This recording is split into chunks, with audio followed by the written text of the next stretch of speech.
Bonjour Christian Eckert. Bonjour. Est-ce que vous pensez qu'on peut, le 3 septembre, revenir sur la réforme de l'impôt à la source ? On peut toujours, mais enfin c'est curieux, c'est pourquoi maintenant ? Je veux dire, Emmanuel Macron n'ignorait rien de cette réforme.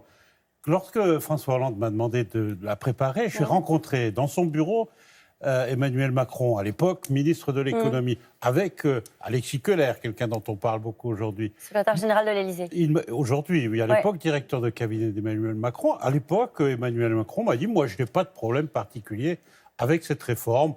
Certes, on aurait pu un peu accompagner les entreprises, on avait parlé de crédit d'impôt, mais en tout cas, il n'y avait pas eu de carton rouge sur cette réforme de sa part. » En plus, 2 fois, l'Assemblée nationale a adopté la réforme, une fois sous François Hollande, fin 2016, et une fois sous la majorité d'Emmanuel Macron. Alors on ne comprend pas, aujourd'hui, à quelques encablures de la mise en œuvre, avec un ministre qui dit tout est prêt, qui a écrit à tout le monde, aujourd'hui, on s'arrête. Ça traduit quoi ? De la fébrilité ? En tout cas, un désarroi. Alors, est-ce que c'est lié à une pression du patronat qui n'en a jamais voulu ? Est-ce que c'est lié à d'autres affaires qui ont secoué le gouvernement et qu'on veut faire un rideau de fumée ? La question qui doit se poser, le président de la République, c'est est-ce qu'il vaut mieux pas reculer, même le 3 septembre, que de mettre en place une mauvaise réforme ? Encore une fois, ça a été décidé il y a plus d'1 an. Ça a coûté de l'argent. On a investi dans des logiciels. On a formé des dizaines de milliers d'agents des finances publiques. Pourquoi vous ne l'aviez pas mise en œuvre, vous ? Nous l'avions préparé législativement. Et vous l'avez laissé aux successeurs ? Non, on attendait une loi de finances et on avait besoin effectivement d'un temps de mise en œuvre parce que ça se prépare, parce qu'il faut former les agents, il faut acheter des logiciels, il faut les tester. Nous avions mis tout en œuvre pour le faire. La décision de repousser d'1 an, pourquoi pas ? Une majorité avait changé. Mais en tout cas, le repousser aujourd'hui alors qu'on l'a adopté, c'est gaspiller de l'argent aussi. Est-ce qu'il y avait une adhésion à Bercy ? Des fonctionnaires de Bercy ? Au départ, non, je vous le dis franchement, mais Bercy, on lui reproche parfois d'être compétente. Bercy met toujours un point d'honneur à réussir ce qu'il entreprend.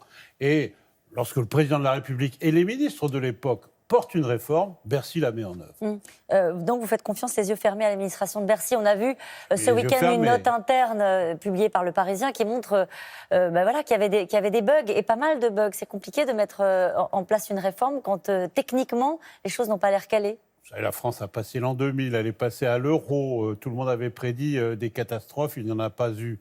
Il y aura peut-être des moutons à 5 pattes, il y a toujours des cas très particuliers.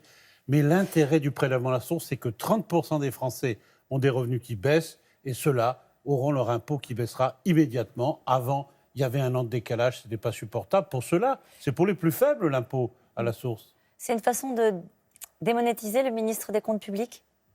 Si effectivement c'est surprenant. Si le président fait machine arrière ? C'est assez surprenant. Il a écrit à tous les contribuables. Ce n'est pas anodin, ce n'est pas fréquent. Il a écrit à tous les contribuables en disant « c'est prêt, ça va rentrer en marche ». Et puis, cette réforme, l'administration m'a toujours dit qu'il fallait la porter. Il faut faire de la pédagogie. C'est vrai que ça peut paraître compliqué, c'est vrai qu'on peut s'étonner de la méthode. Si on ne la porte pas, et aujourd'hui le gouvernement, manifestement, pour le moins, est en train de flotter, si on ne la porte pas, les Français auront du mal à la comprendre. Est-ce que vous pensez qu'on sait mesurer les conséquences économiques d'une telle réforme ?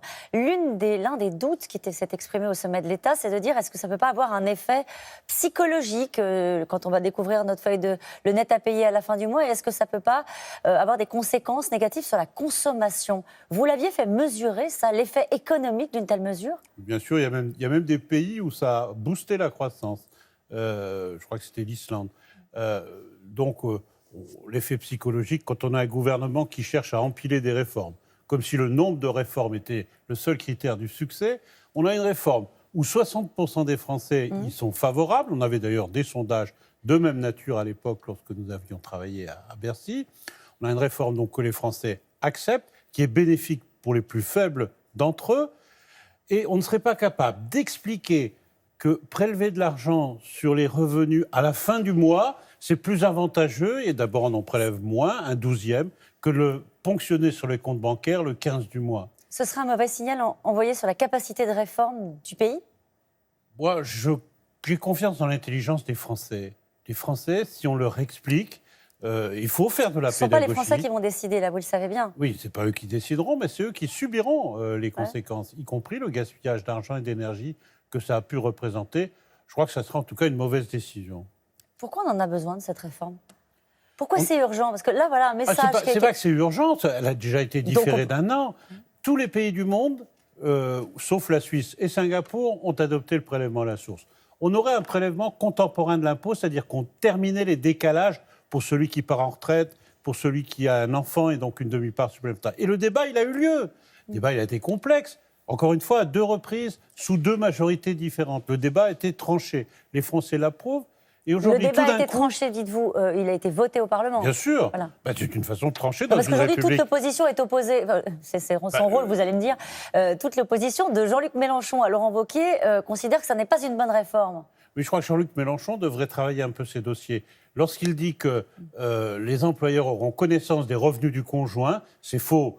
Les employeurs, ils ont connaissance d'un taux d'imposition. Ça donne une indication. Oui, mais une indication qui peut être liée à des multitudes d'explications, le nombre d'enfants, les personnes à charge, d'autres revenus. Tout ça est très compliqué, vous savez. Si on demandait à Jean-Luc Mélenchon quel est son propre taux d'imposition, je ne suis pas sûr qu'il saurait répondre. On attend aujourd'hui le nom du successeur aussi de Nicolas Hulot. Est-ce que vous trouvez que l'équipe en place a montré ses limites, qu'il faudra un remaniement plus large? C'est l'affaire du président de la République. Vous avoir un avis, Christian Eckert. C'est pas un opposant de dire à Emmanuel Macron ce qu'il doit faire en matière de composition du gouvernement. Ce ne serait pas la première fois que les opposants le font. Il y a une forme de désarroi quand même entre les états d'âme des uns et des autres et quelques affaires qui ont secoué le gouvernement.